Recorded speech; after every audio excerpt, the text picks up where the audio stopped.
Welcome to the My Voice in Power podcast.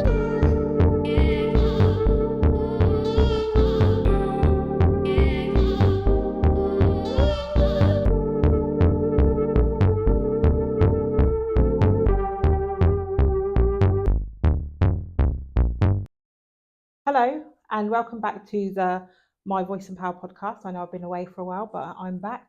And joining me today is Alex, Sunshine Creative Soul.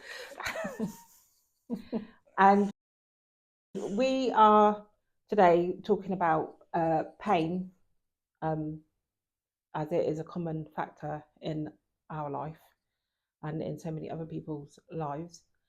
And around this time of year, it always feels worse. Yeah. The cold makes everything worse. I normally know that it's cold from waking up in pain before I even open my eyes and step outside and stuff. But how do you manage your pain during this time of year? Struggling this year. Yeah. I like to do things that I know I find comfort from. So like I'll have all my comfort foods or meals. I will have my favorite go-to programs. Yeah. My safe programs kind of thing. Being around people that make me feel relaxed and good music, I guess. Yeah. I'm with you on the food. It's definitely soup season yeah. and hot chocolate time. Yeah. And you'll go to. So do you like watch the same thing that you've already watched before? I'll be there. Yeah. Literally watched that from start to finish. I don't know how many times, but wow, it's my safe show. Do you not know what they're going to say before they're going to say it? And okay, and like it's one of those ones where you're watching it, but you're not watching it.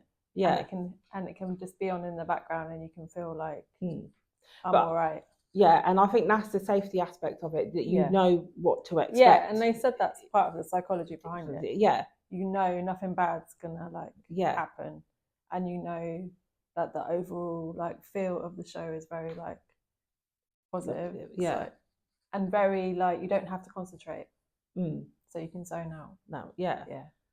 So it's interesting as well that you said people that you feel comfortable around, because I usually prefer to isolate at this time of year. Yeah, no, I agree. I would, but if I'm going to see people, then it's got to be the right people. Yeah. It can't be someone I've got to have my guard up with.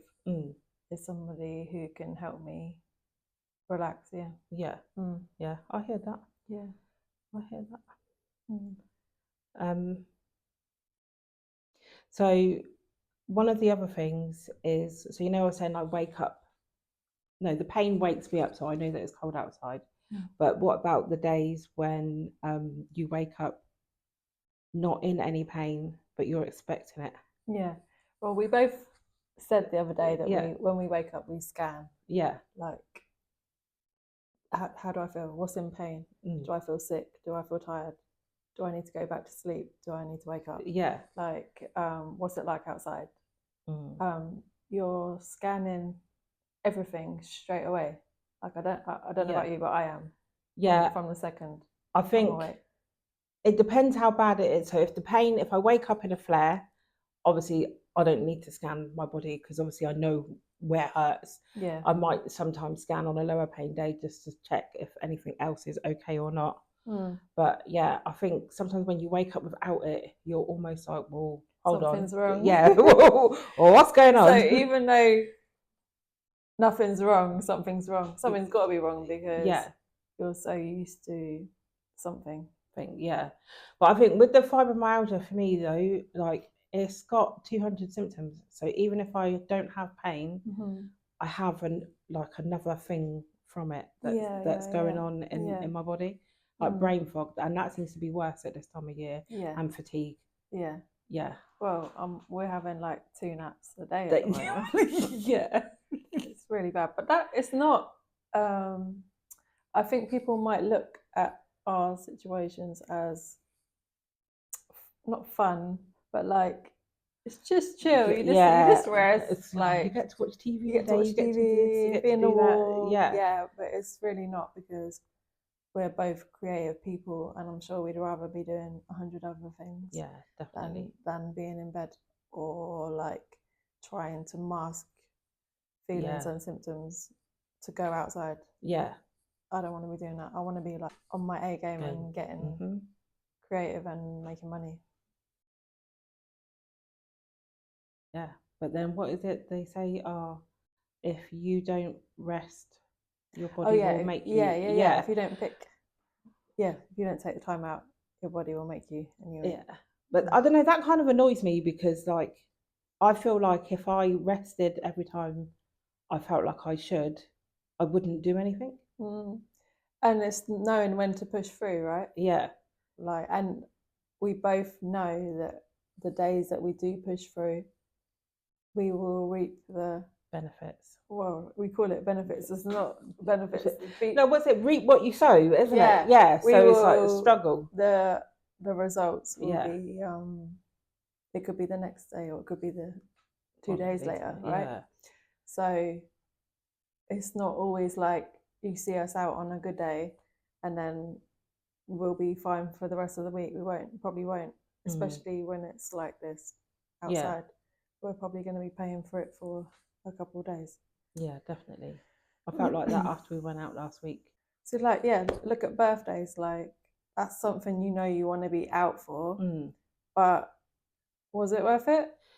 See, but that's a catch-22 question, because like, yes, I enjoyed the time out with my family, friends, like the messages, and also I enjoyed that, and I enjoyed getting out of the house, especially as I've been like sick for like the last 6 months, like, well, really suffering with whatever was wrong the last 6 months it got, because obviously it was worse, but then the pain and the rest days that I had to have after that kind of makes it feel like a bit like it wasn't worth it. But also the memories of the fun that we had on that day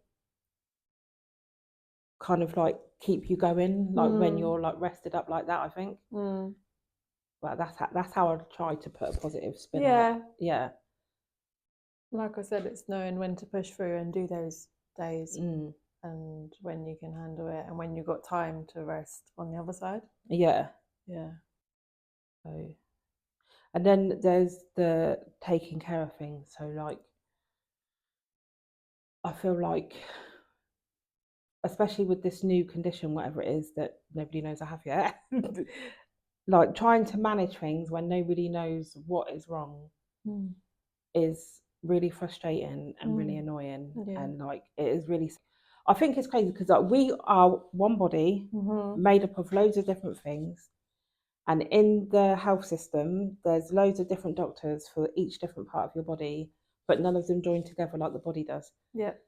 They don't talk to each other. Yeah. So how do you expect to give people like a proper diagnosis? And so like, they waste money treating one thing for years when it could be because of something else that you've got going on that is happening. And I feel like something that they're not aware of is healing crises. So like the last hospital appointment I had, they were like, oh, your diet. And that's another thing, they always go to your diet, but your diet isn't just about what you eat, it's your mental health and how you manage what you eat before that. Like, and I'm like, well, for me, a lot of the symptoms came when my diet changed. And the doctor laughed at me. But if that's what's real for me, why are you actually laughing? And maybe I'm feeling the way that I'm feeling because my body is in a healing crisis, because it's not used to all of the things that I've changed. Yeah, because you switched to a healthier diet, didn't you? Yeah, so I was already making healthier choices in comparison, but I've been able to focus more. I feel like since I've done a lot of healing work, that's made room for me to focus on that side of my life now. And with like, I've lost weight from being ill as well as from changes that have been made, but also there's still a mental capacity aside to that, because I have to adjust now to how my body not only feels but how it's beginning to look. And one thing I don't think people are aware of or really understand is that actually weight can be because of trauma. Like fibromyalgia flares make it hard to exercise because of the pain from that. Yeah. But also, most of my trauma happened to me when I was a lot smaller than what I am. So what do you associate being smaller with that time? Yeah. So you kind of don't want to go back there? Yeah. Interesting. Okay. But what if it meant you were healthier? Again, I was healthier then. Also. So, but now that's bad, because now you don't even want to be healthy, because that takes you back to a dark time. Yeah. So I wouldn't say I don't want to be healthy, but there is a lot of uncomfortability around it. And so I really do feel like we all need to be more careful when we talk about diet and weight, because I never had the space in my mind to do all of the things that I'm doing now before. But I'm aware of also what comes with it. Interesting. What's your diet like? I think mine's very varied now. Like, I've done vegan, I've done pescatarian, I've done just meat, I've done just juice, I've done water, like everything. Yeah. I've been a bit of a health freak in the past, I think, and it's taken me to good places, but I'd say it's taken me to more bad places through like being so like hyper focused on food. Right. Yeah. And like doing not fasting, detoxing. Yeah, so I try not to go down that road anymore. I just try to be very varied. Yeah. And hope that I get everything that I need, but I'm not at the moment. So if you had to go back to being focused on just one diet, which one? Oh, none of them have been good, to be honest. Yeah, I don't really like a trend diet.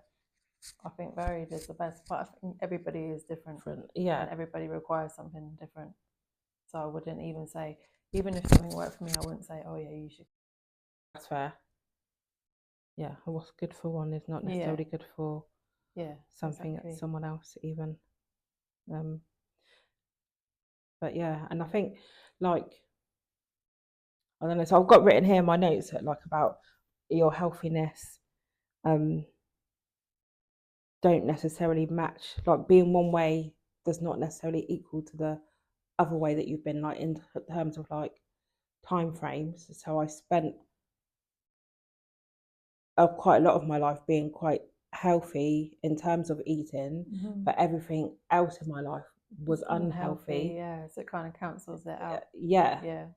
And then now I'm still kind of like, even though like I've done the healing work mentally, and I'm able to like pack things up and leave them at the door, my body's still suffering as a result of things that have happened in the past. So yeah. What do you think plays a bigger part in health, like your emotional state or your food that you intake? I think it's all of it. Because you have to be everyone's intelligent enough to know that if you sit and eat 20 packets of biscuits, that's not good for you, and you'll probably be lucky to get through that many, and it will probably make you sick. And like, I think one of the most common eating situations is comfort eating. Yeah. But it's funny that they call it that, because nobody feels comfortable whilst they're comfort eating. Do you not think? No, I think it becomes. If you could do it in like you said, if you could be varied. Yeah. If you fancied a bar of chocolate and you ain't had a chocolate bar for about 6 weeks and you sit there and you're like, yes, in that moment it's comfortable for you and you'd be comfortable and you wouldn't think nothing of it and you go back the next day just being on normal or whatever. Mm-hmm. But if you are mindlessly eating and that's something you're in a situation where you're comfort eating every single day, like you know, like when you're sitting watching TV and just munch, and then before you know it, the crisp are gone or whatever. Like if you're doing that like all the time, it gets to a point where you're not even happy with what you're doing, especially if it's made you put weight on or if you've got ill because of it. Yeah. But I think that's emotional. If you haven't been able to work through your emotional self, then you're not in the space that's required to be able to have things balanced. Yeah.